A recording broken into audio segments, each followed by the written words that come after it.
It is time to meet another animal ambassador. The director of the Scovill Zoo, Heather Perdue, is joining me today, and she has brought along a chinchilla. Welcome back to ciLiving. Thank you. Yes, and I brought Dusty, the chinchilla. Okay, Dusty the chinchilla, and she got her name because... They like to bathe in dust. So you can see, you felt her a little bit ago. Yeah, she's very soft, and their hairs are very unique in the fact that they have 60 to 100 hairs per follicle. So normally we have 2 to 3. So you can see they have one of the densest coats, and so they don't like to be wet, so they bathe in dust. And so that would help absorb any oils that they may have on them or grit. And so, yeah, as soon as she gets home, she'll probably bathe in dust just because the oils from my skin are probably getting on her right now. Right, and she probably just, I bet, being out in a different environment will feel different. Definitely. And what are the whiskers for? They have very long whiskers, so these guys would be found in the wild in the Andes Mountains. So they're used to cooler, drier air, and they're nocturnal or crepuscular, so they be most active when it's dark out. So they would use those whiskers just to help feel around, you know, their environment.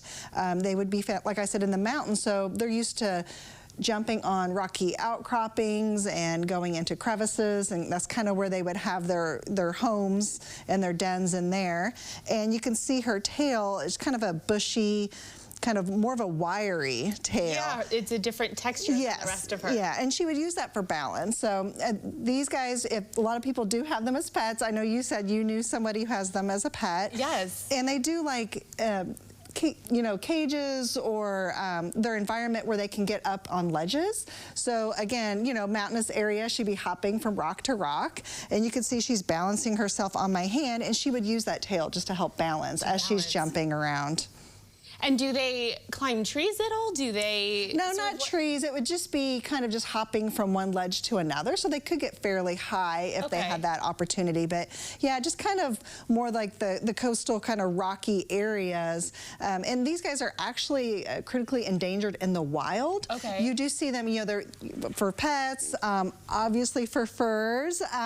So these guys would be a bigger species than you would see in the wild. They're a little bit smaller, but kind of the gray to help camouflage with just, you know, the mountainous area. And again, just that thick fur to help keep them warm in the cooler environment. Right. Well, what do chinchillas eat?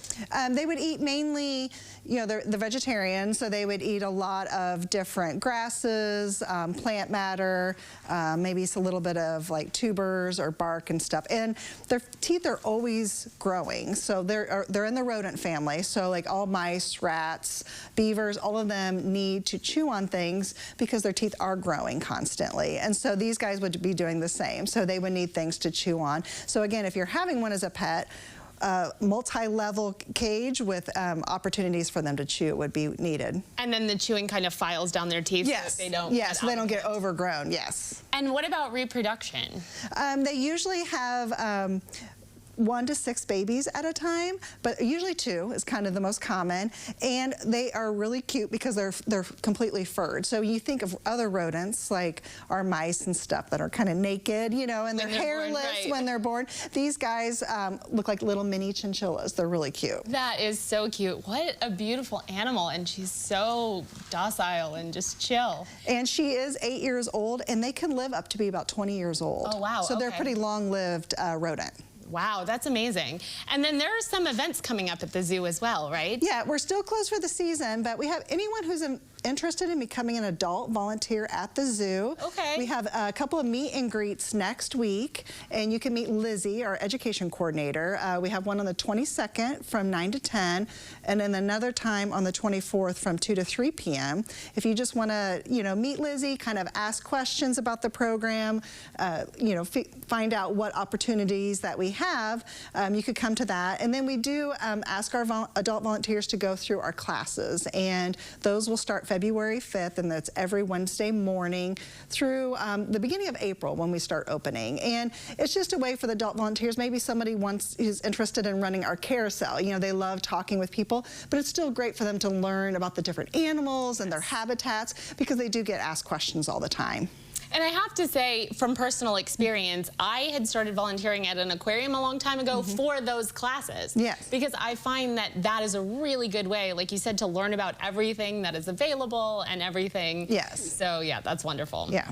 Yeah. Awesome. Well, thank you so much for this information, and thank you, Dusty, for being here. It was very nice to meet you. And if you want more information about those volunteer opportunities or about the zoo itself, you can visit us on the web at ciLiving.tv.